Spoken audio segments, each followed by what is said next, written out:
Welcome, everyone, to the Real Whovians cast. I am your host, Matrix Lord 212, and I'm with Scott. What's up, Scott? Hello, folks, and yes, there's a hell dog staring you right in the face. And you had a hell dog by your hell dog. All right, what's up, Connor? Hello. What's up, Phillip? Morning. So, you know what the funny thing was? I do recall us having a class cast.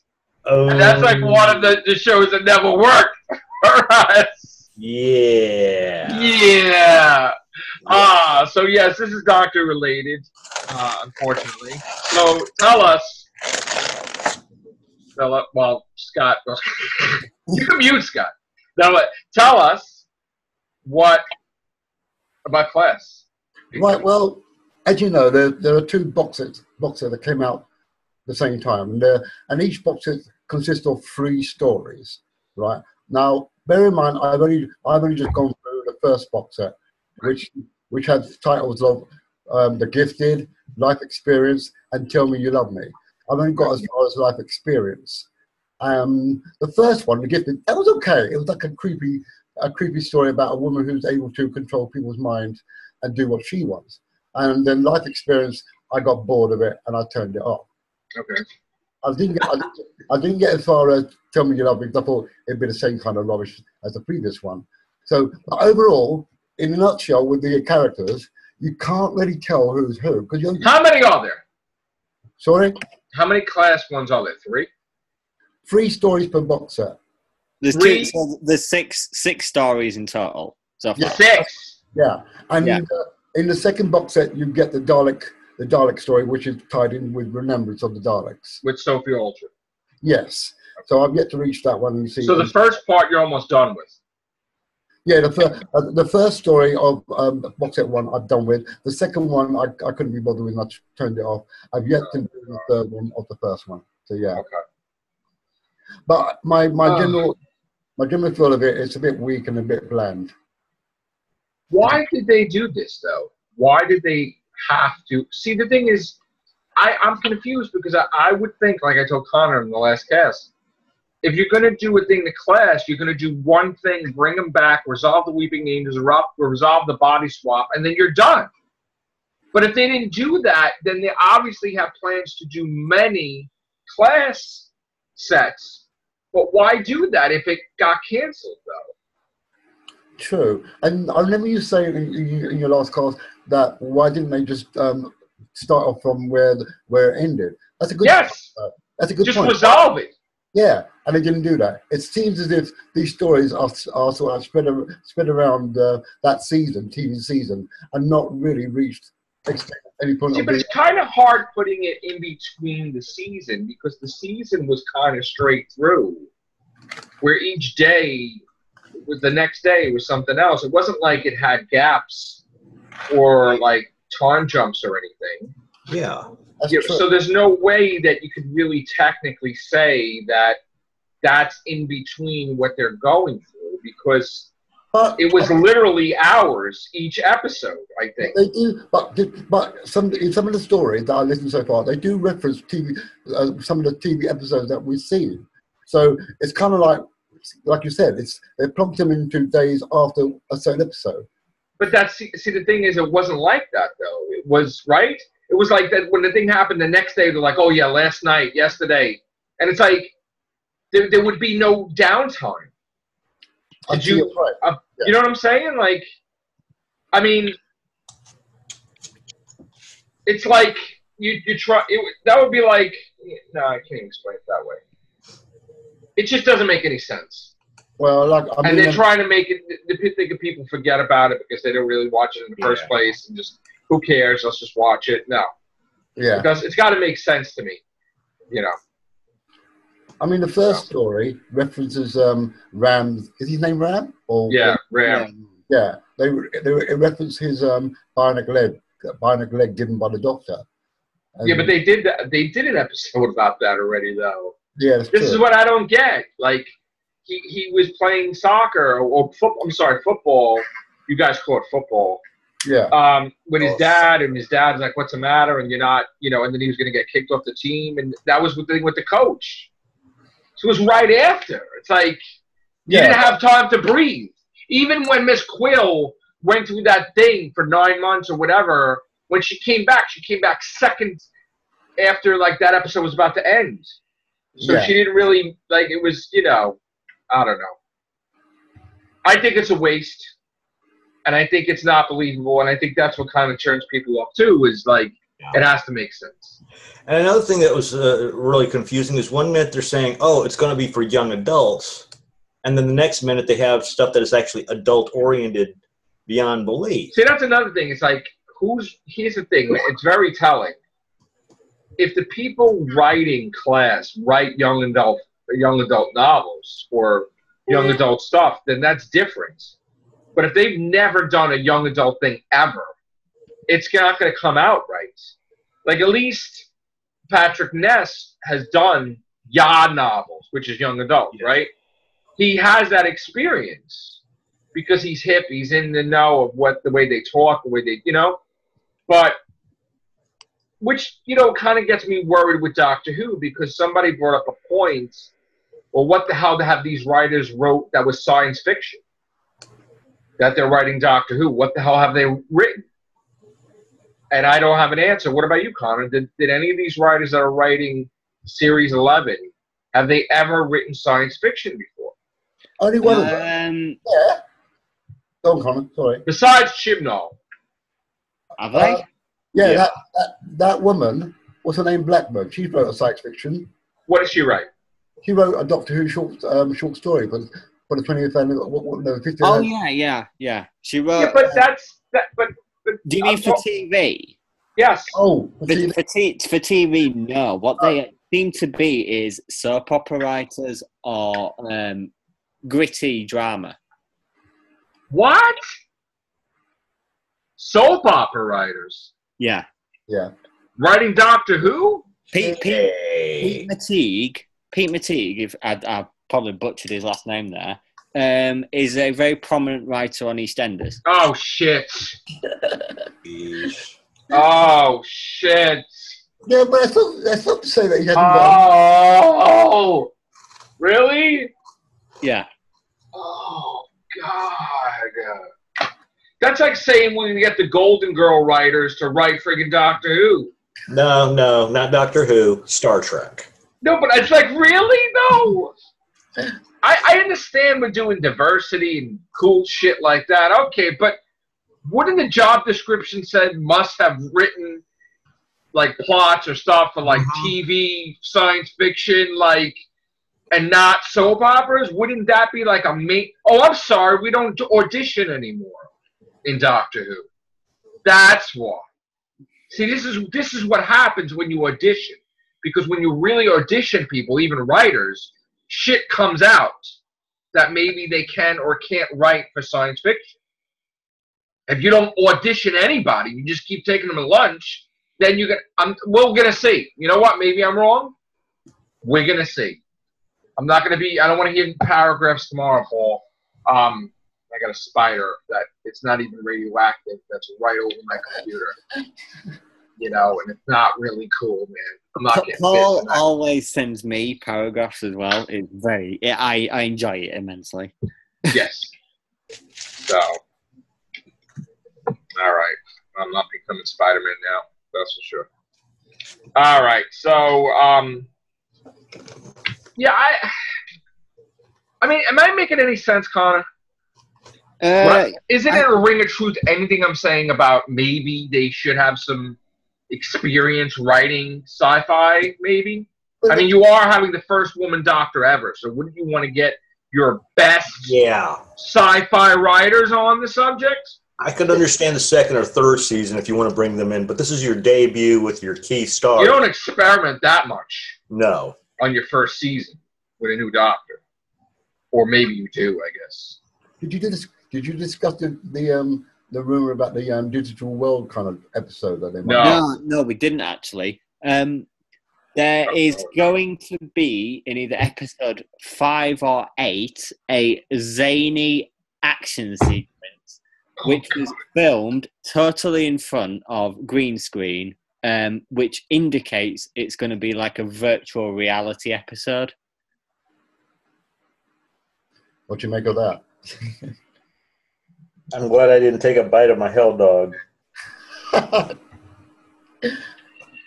There is an indication, a very early indication, that one of the episodes, either 5 or 8, is going to be based in a virtual reality. So basically another POV like that. Like when Sixth Doctor is like battling the Valyard in the Matrix. A little bit, but or he's battling the Master in the. Okay. The only reason why that's being said is because the woman who's directing the episode, Jennifer Perot, didn't say that it was just the scene that was filmed in front of green screen. She said that the whole entire world of that episode was filmed in front of green screen. So the only thing that I could possibly think of that would mean that the whole world has to be built on green screen is a virtual reality.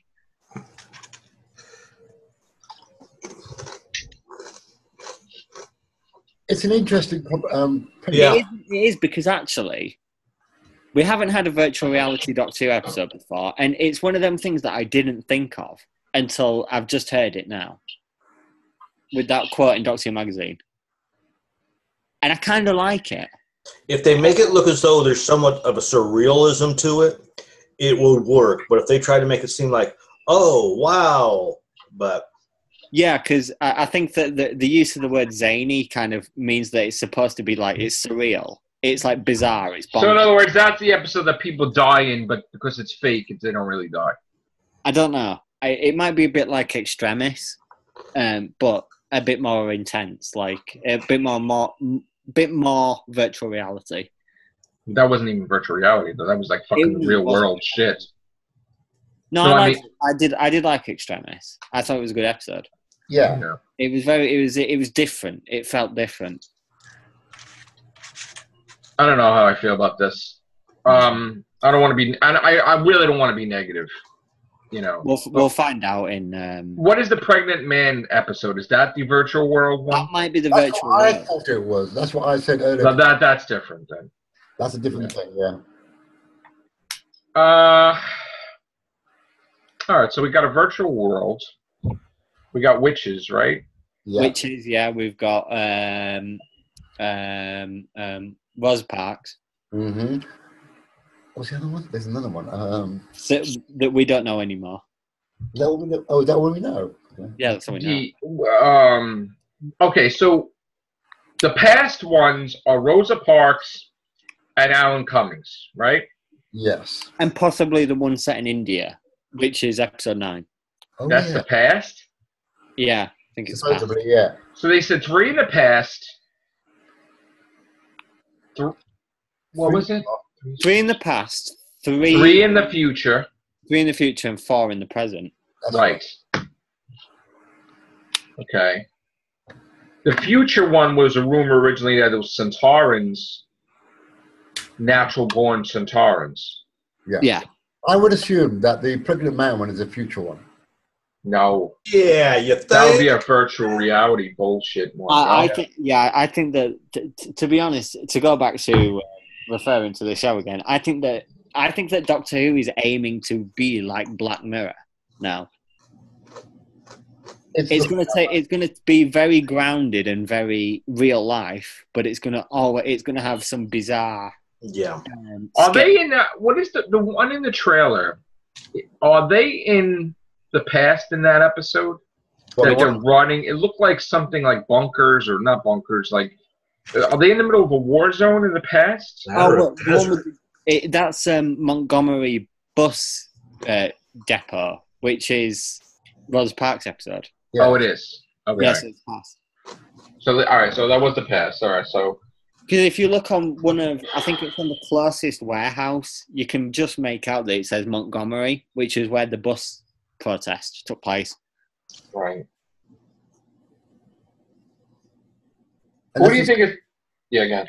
Is that the same timeline as the Martin Luther King thing as well? Yeah, because I think then they'll go forward about a decade and a half to Martin Luther King, and then they'll end up outside the hotel where he got shot. Yeah. Because if you look in the trailer, that's pretty. Oh, that's in there too. Yeah, because you know when. Oh no! So is it going to be set up like the chase then? In the trailer, that building that's like green and white, looks exactly like the hotel where Martin Luther King was assassinated. Oh no. Yeah. So they're going to do a similarity to the chase, maybe. Oh no. It's basically a Black History episode. Right. All right. Who is going to be the most likable character? I think Graham. Who's going to be the most disliked character? I'm thinking Yasmin. I'm thinking Ryan. Ryan. I think I was going to say, I thought, no, I can't be against Ryan. I'm going to give him a go, but I don't think it'll be Yasmin. I think Yasmin will be the one. I think Yasmin will. is she the one that's supposed to be looking up to the doctor and being awestruck by her? I think that'd be annoying after a while. Yeah, that might get a bit. Maybe Yasmin. And none of these people are going to last next season. We don't know that. We don't know that. I think everyone will absolutely fall in love with Bradley Walsh. I think he's the absolute. Yeah, he's in fact. Do you think he'll probably stay with her and everybody else will go? No, but I've heard more people say that they're going to watch this series because Bradley Walsh is in it than Jodie Whittaker. Wow. That's Pretty much how we feel too. So he looks interesting. I mean, I'm not really crazy Because about that. over But here, like Bradley Walsh is like he's amazing. in the Law and Order UK, right? Yeah, and he does a game show called The Chase. Yeah. Well, everyone loves Bradley Walsh. Like he's just one of them tea time TV people that is just you just love him. Right. He can do serious when he's called to do serious. So you Right. know, I'm giving him a good shot, but I don't want him to upstage Jodie too much because I want to give her a chance to see how she does. Otherwise, what's the point of her being there? comic relief. When does Chibnall get Jodie involved in space threats like the Daleks and the Time Lords and different things? Like, when is she going to get into the deep stuff? Maybe if not next season, then I think her last season. Okay.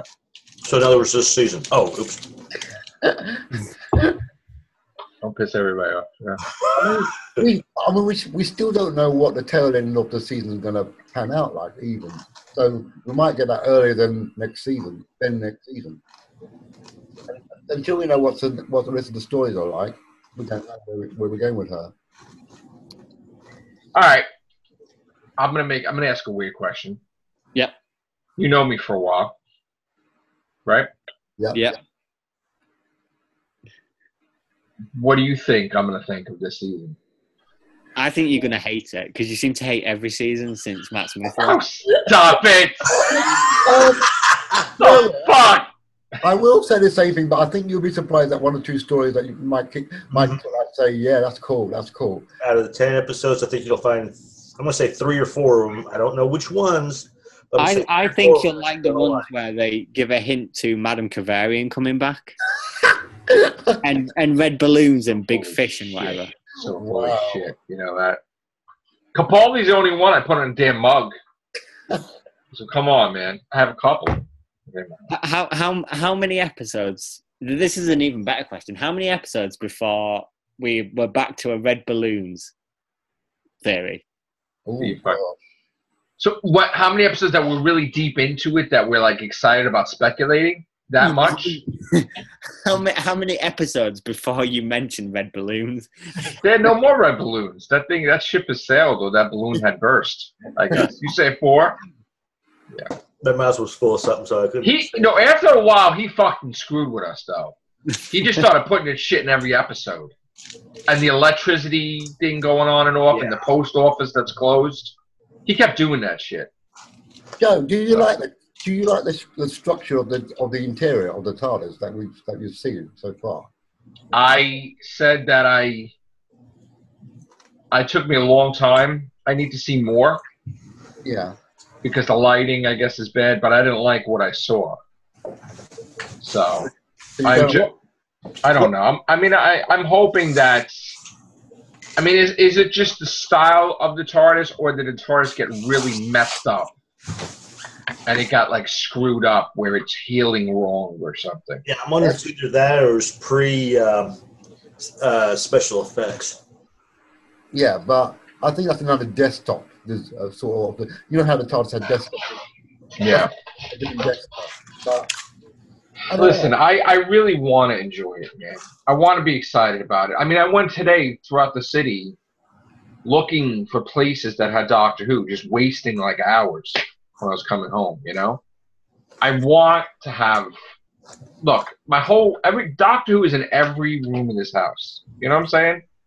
I love Doctor. We have shower. We were just talking about how she was searching on Amazon to replace the shower curtains with more TARDIS shower curtains because it's getting warm, you know, it's getting old, whatever.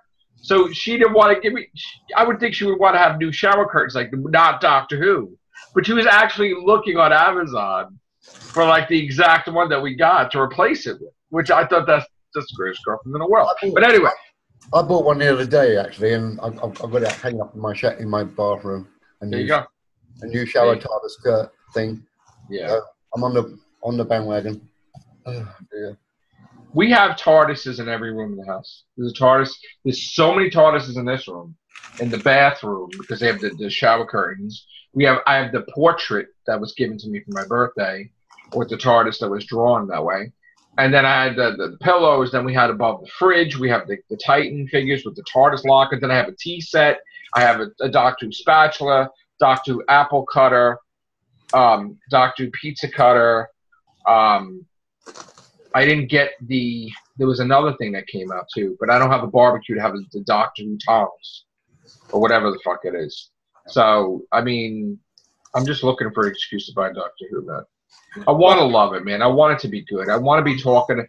You don't think I want to do like fucking 25 Real Whovians casts in a week like we used to?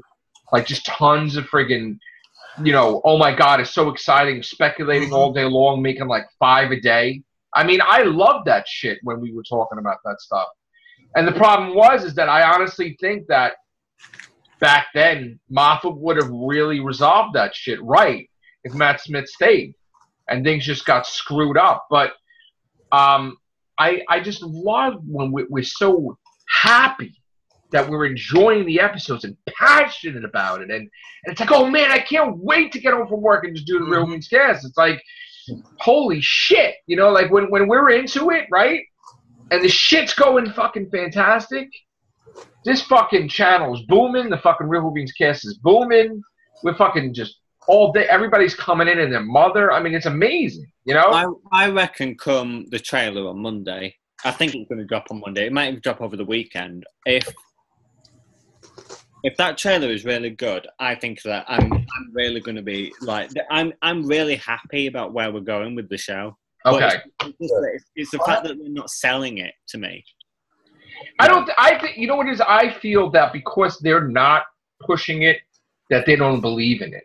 Mm-hmm. See, that's what I feel, because I was always raised and I always taught when I was in marketing and management and different things and retail and stuff, that like even when I worked for like GameStop and they had a console that they weren't putting out video games for, like they just gave up on, like, you know, a PSP or some shit, and they just said, F it, let's just put out the games to the main system. It's like when you start seeing that, then you know that they don't believe in their product. They're done with it, you know? A TurboGrafx 16 bought that shit, and then they dumped that shit right away. It was like Sega CD. I mean, all these different things. Like, you know, if they're not marketing it right, because they give up on the product, Dreamcast, all that stuff. But where is the fear coming from for them for you to feel like they're not putting? I don't know if it's fear. See, the thing is, I think that Chibnall just doesn't want anybody to know shit. But at the same time, you have a brand new doctor. Yeah. You have a female doctor. I just saw the latest Doctor Who monthly magazine. It's like, and I'm kind of, oh yeah, there you go once again. The saddest thing in the Doctor Who community is that even though I wasn't happy with the choice, right? Mm-hmm. I probably would promote the shit out of her better than what they're fucking doing right now. Because you just got to think about this for a second. The first teaser we ever had, oh God, there was pizza in it. And she's running around like the Flash, and it's nothing to do with the thing. It's really the World Cup and whatever bullshit, right? People are leaking shit. That's when we're really seeing cool stuff, is when people are leaking stuff, right? I mean, the whole dialogue. I got to tell you, when I heard her talk, I fucking loved it. We did casts on it. I'm like, this is fucking awesome that, she's like, why are you calling me madam? Am I? And I'm like, I fucking love her. I fucking love her. And then she's like, and then when she went to, I like, the sound effect, like, and I'm like, with the tongue, I fucking love that. I thought she's fucking hysterical. I think that she didn't give a shit that she was a female or not. It's like changing her shirt. And she's just, I think she might be funny. I think she might be tough. And I was on board the moment I saw her from the leaked clip. They showed her for once. That's when everything changed, and I'm like, oh man, she's gonna be fucking awesome. Come on, and that's when it changed for me. I mean, it did change for me a little bit before that when somebody sent me the clip of her yelling at Christopher Eccleston in that play, and she's doing like one of those fucking speeches that you would have as the doctor when he's about to fucking fight everybody at the same time, blindfolded with one hand behind his back, like laughing at him and shit. And I'm like, and I'm hearing her like yell at him and stuff, like so confident and shit, like she really believed who she was in that character. I'm like, oh shit, she's gonna be fucking deadly with this shit. She's gonna be amazing. So I mean, I was like, well, at least I hope she's amazing. And then when we saw the clip, I was like, oh, this is great. Yep. So then I started to change my tune because I saw her actually be the doctor, and I'm like, oh, okay. Now, mind you, I still don't know if I'm gonna like her yet until we see the season. So I'm not gonna be like, oh my god, I did a whole 180. But I mean, the only time we got to enjoy her is when people leak the stuff. Mm-hmm. Yeah. But the stuff that they showed on their own sucks ass. I mean, I'm sorry, but you can't get thrilled and happy about her like, oh, like breathing like that or running down the corridor. Like, I mean, there's nothing exciting. What are you running from? Nothing. I mean, there's nothing to be like, hey, man, you see that Doctor Who trailer? Yeah, man. Oh, man, I can't believe that was so great how they ran down the street. I mean, what are you really talking to everybody about? Nothing. That second trailer better have monsters in it, otherwise. That's what I'm. Oh, it fucking has to. Of whatever they're battling, otherwise it's going to be just like the first or second. The moment I see fucking Suntarans and that shit, then I'm gonna like, all right, yeah, I'm okay now. It's like. I've got a side question about the Doctor Who anyway. Is there been a precedent? I can't say that word, but has there been a thing where we've heard of the theme tune before we actually see it on the actual show? No. No. What? The only time that's ever happened is when Peter Capaldi's one got leaked. Because I didn't hear what you said. What did you say, Philip? I was asking the question whether the theme tune for Series 11 has ever been released before we actually hear it when the show. Oh, you mean somebody's like deep breath and shit, like leaking the episode you're talking about? They leaked. What he means is, have we ever heard the theme tune before we've seen it on TV? Oh, and that's never happened, apart from when they leaked the first few minutes of Deep Breath on a cinema screen while it was being shown. I think it was a special screening before it was. I think it was like the weekend before it aired on TV. Okay, so there's no chance of us hearing that before we actually see it. Okay. I doubt it. Okay. I'm quite interested to see how Sagan, whatever his name is. Sagan Akinala. That's the man. I'm interested to see how he does it. What do you think Chibnall thinks of the TARDIS? Do you think that Chibnall is going to continue on the thread of where the TARDIS has been acting, or he's just going to treat it as a machine?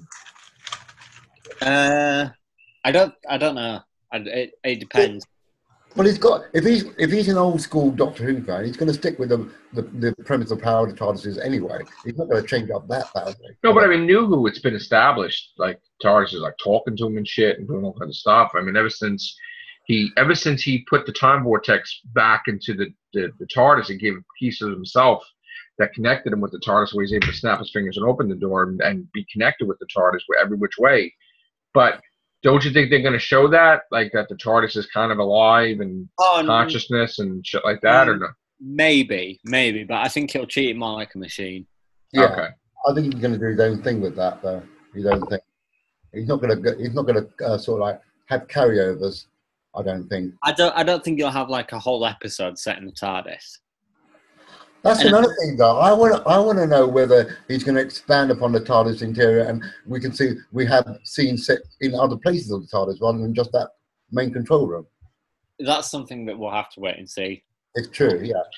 I mean, I know that this is a new era and stuff, right? But I kind of don't like open-ended things. Like, I don't like how Bill Potts was supposed to come back in time for tea or whatever, and she's not going to just come back to the TARDIS. Like, you know what I'm saying? I don't like it that they just left Nardole on that friggin' ship with the kids. I don't like it that the whole Clara thing wasn't really resolved to my liking either. And then Moffat had teased that her and Ishilda are in deep shit because they're freaking wrecking, you know, they got to return to Gallifrey and she's got to be faced to Raven or whatever. And I kind of feel that the whole Missy thing was unresolved too because Missy had friggin' a camera view with Clara, meaning that if Clara died, she'd be in the Nethersphere or whatever. I think the issue with that is if they start to do that, like you just spend every episode for the rest of time just closing. But that's because Moffat never explained shit, though. I think every showrunner has a few open-ended. I think Russell T Davies kind of resolved mostly everything. I mean, didn't he? With Gallifrey and everything, he did. Everything was really resolved. Do you remember anything that Russell T Davies did that wasn't resolved? With Doctor Who? Not to talk about. No, he resolved everything, basically. Yeah. That's what I want. That's the way I want Doctor Who. Where everything gets resolved. That you create a plot, you build through seasons, and then you solve it. End of time, Rassilon, holy shit, there's Gallifrey, whoa, the Master, there you go. Like, you build up this whole thing, and then you resolve your stuff, and then the next person comes in. But with Moffat, he did it where basically he can be employed with Doctor Who for another 15 years. Because he didn't reveal anything, really. I mean, he could do Big Finish for the end of time himself. He could write novels to the end of time himself. Because he didn't basically reveal anything. It's almost as though Moffat set things up so he could do these novels and answer everything. And he definitely did things so intricately, where he put the Headless Monks out of order. Where the first appearance of the Headless Monks, they're talking about them in the museum in Time of Angels, in the first damn season of Matt Smith. Then we see them, you know, with the friggin' fire lightsaber type of things, and Dori Moldavar. And then they kind of hinted that the Headless Monks would be the ones in when he's with the monks in the friggin' place, because it was connected with the Ganger episode. They could have done that way. Right, so it's like, you know, I mean, I want Chibnall to be the showrunner that he'll build up stuff each season, and then when he's done, it's done. It's resolved, no room for error. Oh, that was great that he resolved that. That's what I want. That's on the assumption that we're going to have some sort of linking narrative to all the stories. But if they're all standalone, then you're going to have... Well, not only this season's going to be standalone, though. Not necessarily every season. True. You know that they're going to look at this season and he says, I wish we could have did this, and then they're going to do it differently next season. Next season will be a whole, like, key to time fucking... Every episode will be fucking intricate to each other, probably. And then they'll decide not to do that. Then they'll decide to bring Gallifrey back again or some shit. I mean, you know, it's going to be... Every season cannot be the same. Just like Moffat said when he made the mistake where he didn't give the Doctor a new companion. It was Clara again. And even in the dialogue, oh, same old, the Doctor and Clara and the TARDIS. Like, you know, that's why you need to do some different stuff every year. You know, and the next season would be all new companions, possibly. You know? Or, you know, if you're going to keep some companions, have something new. You know? Yeah, at least if you want to carry one or two over, and then when the new companion shows up, that's when the one or two leave, like they did with everybody up till Troughton's era. And then you could do a dynamic where you could have a companion that she fights with constantly. Oh, that would be awesome. Like, you imagine how, like, something happened with Donna Noble, and Donna Noble was the companion with Jodie Whittaker, and they're fighting like cats and dogs. Like they're not getting even along remotely because they're both female. You know, like, that would be interesting. I do wish that they would have sort of started the season off with companions from a different time age. Because that's what I want. It's That's too what's often. It's too often that we've got a kind of everyday, normal day companions now. Why can't we just go? Because they're not good enough writers to do that. It's not that hard to do. It might be. I mean, Jadis could do period pieces. Yeah, like I said, what they could do, it could be real easy. Don't have her time displaced, but have her picked up in the past. And if you want to debut the threat back then, but have it set up to where it's like a throwaway thing. We need a Leela, man. Yeah. Even that's what you need. That's what you need. But nonetheless, when you first hear about the threat, it's like, it's just like one of these throwaway bad type of things. Like you don't even give a second thought to. You get to the present or the future, and the threat that you assumed was just a throwaway, that was really strong. I'm kind of worried about that. You know how the fast-paced the audience is? Yeah. And they go on a high from Capaldi with freaking Missy and the Master and the Cybermen. Holy shit, there's the First Doctor. Holy shit, there's a relative of the Brigadier. And then now we go back down to the slow-paced building up. And I'm really worried that they're going to expect to see stuff like Capaldi with different things, and they're not going to get anything this season. It's going to be flat because he's going to just want to do things a certain way and just like no villains, no whatever. And that's what I'm worried about. I'm worried about people going to be like, well, what the hell is this? I just saw Capaldi and he was with this one and this one and this one.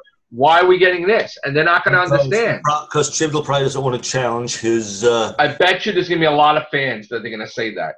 I'm telling you right now. They're going to expect it to continue on the same pace. That it's up a notch. Whitaker because she's a female. And but we were on a high with Capaldi. Yeah. Now we're coming down again. And we know what happens when you come down. You got to go right back up. Because if you don't go right back up, you're going to have problems with that.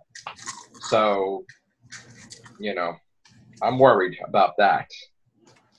And the BBC going to attack everybody that's promoting Doctor Who lately is just disgusting. Bite me. It's disgusting. I mean, I've never seen this in my life, them do this. I know. I've never seen that myself either. It's kind of like, wow. It's the first time everybody in the community has no idea what the hell he's doing. Like, we're trying to predict why is he doing this? Why is BBC doing this? We have no damn answers. It's August 23rd, 24th now, right? 23rd, 24th. We don't even know when the damn season starts. Isn't that an embarrassment? It is. We have no fucking idea. I don't know why they're hiding the air date. It doesn't make any sense. Why do Nobody in this community knows shit about when the damn season starts. Nobody. And the BBC rips people apart for putting out fucking calendar pictures of Jodie Whittaker. Like, come on. Jesus Christ. Next thing, they're going to be like Terminators themselves with weapons. I mean, holy shit, man. Can't you just throw us a fucking bone? Yeah. Can't you say tomorrow, what is the big fucking deal with knowing more than a month? Wouldn't you want to know 2 months ahead of time when Doctor Who starts so you build up the anticipation and you start giving a shit every week? And it tells me how much they don't care about Whittaker. I mean, I'm sorry. This is a reflection on your new showrunner. If you can't give us at least a show date, then it tells me you must have chucked your showrunner literally the moment she did the first episode. So, Connor, you said the date you think is the 29th of September, right? Yeah. So, don't they normally, the most minimum they could promote it is a month? We're going to have less than a month then, soon. Yeah. Sure.